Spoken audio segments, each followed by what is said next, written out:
Today we'll be taking a look at Adam Pearce's possible new faction, Becky Lynch being spotted with Big E, Roman Reigns' creative process, and much more. Let's start things off with Adam Pearce because it officially seems like something big could be brewing here. We briefly discussed Adam Pearce's sudden heel turn earlier this week, and if it could lead to the character losing his position or what exactly the payoff there could be. But there's already a big update to this story that gives us a better idea of what Adam Pearce's sudden change and character could be building towards. According to the USPTO, WWE has filed trademarks for variations of the phrase scrap metal. This could be anything, but everyone is relating it to Adam Pearce because it fits his old nicknames and personas. Adam Pearce used to go by the names Scrap Daddy and Scrap Iron. His Twitter handle, even till this day, is Scrap Daddy AP. So when you take Adam Pearce's long career history with the term scrap into consideration, and now WWE is filing for all these trademarks related to scrap, the natural feeling is that Adam Pearce will have something to do with it. But Adam Pearce isn't much of an active wrestler, so how will he be involved? Well, everyone seems to be leaning towards the idea of it being a faction ran by Adam Pearce. Some fans even speculating that it could be close to the Authority faction. The Authority's centerpieces were obviously the heel authority figures of Triple H and Stephanie McMahon. They had all the power to make decisions in WWE and served as an actual authority for both shows. But on top of running the shows, they also had their own faction, their own clique surrounding them, which involved the likes of Seth Rollins, Kane, Big Show, and Brock Lesnar from a distance, and much more. It was a successful faction, and by the end of it, the fans were so sick of the Authority that it led to a great story of them falling out of power.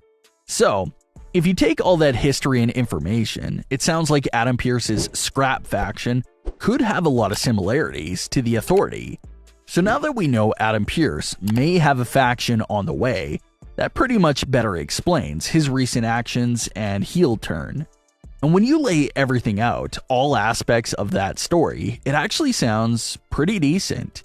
Here's what we have so far from Adam Pearce's story. He's building enemies right now, not just any little enemy you can ignore. He's on the wrong side of guys like Brock Lesnar. Adam Pearce suspended Brock Lesnar in the middle of a heated situation with Roman Reigns, and fined Brock $1 million on top of that. So how do you think Brock feels about that? Brock Lesnar will probably come back looking for Adam Pearce on his first night back to make him pay. Brock is being teased for the December 10th edition of SmackDown, so maybe we'll see a follow-up to that confrontation between the two of them on that show. Over on Raw, Adam Pearce has been treating the Mysterios very unfairly, taking away Dominic's Team Raw spot and taking away Ray's spot for Austin Theory the following week. So you can sort of see that story building here around Adam Pearce. He has Brock Lesnar after him, the Mysterios after him. He said something to Big E, he said something to Sami Zayn, and he'll most likely continue to talk recklessly and create some more enemies. Obviously, Adam Pearce can't back up his talk in the ring, but maybe that's where his faction, his clique, comes into play. Adam Pearce can surround himself with massive superstars that will make it impossible for his enemies to get their hands on him. We've already seen WWE call up an NXT superstar to be Adam Pearce's bodyguard. So, there's possibility there for your first member of the faction. It doesn't seem like the bodyguard will be a right hand to Adam Pearce and help him make decisions, but he can definitely be the muscle and prevent things like that Brock Lesnar attack from ever happening again. So that's one member potentially down, but how about the rest of the members?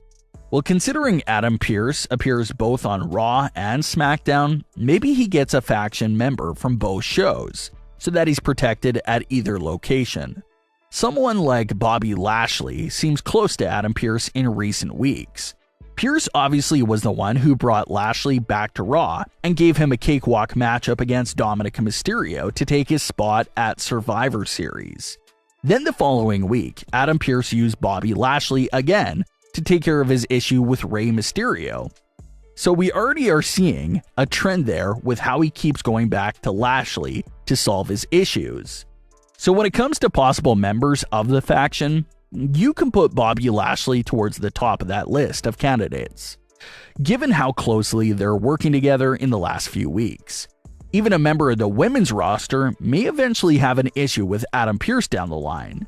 So how would he handle that situation? Obviously, he can't use his bodyguard or Bobby Lashley under those circumstances. So maybe he gets another heel from the women's division to take care of his enemies that he creates within the women's division. Similar to Sonya Deville, who's been using Shayna Baszler for all of her Naomi-related issues.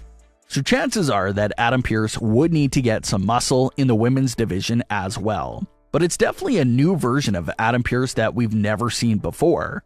Sure, we've seen him show little showings here and there of being more edgy, but he would always revert to being a pushover sort of character. But obviously, no more. Now he's permanently changed and has a very brutal persona to the point that he's lying and embarrassing WWE greats like Rey Mysterio.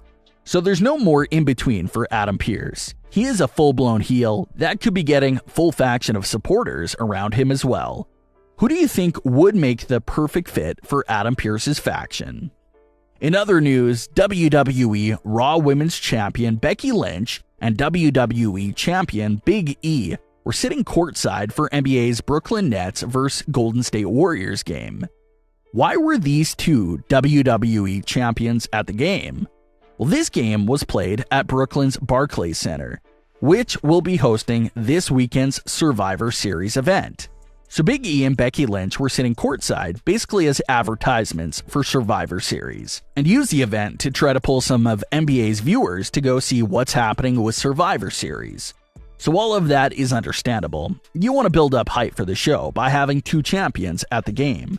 But what makes this appearance extremely weird is that Big E is currently at the start of a big personal feud with Seth Rollins. Yet he's sitting right there next to Seth's wife, enjoying a basketball game.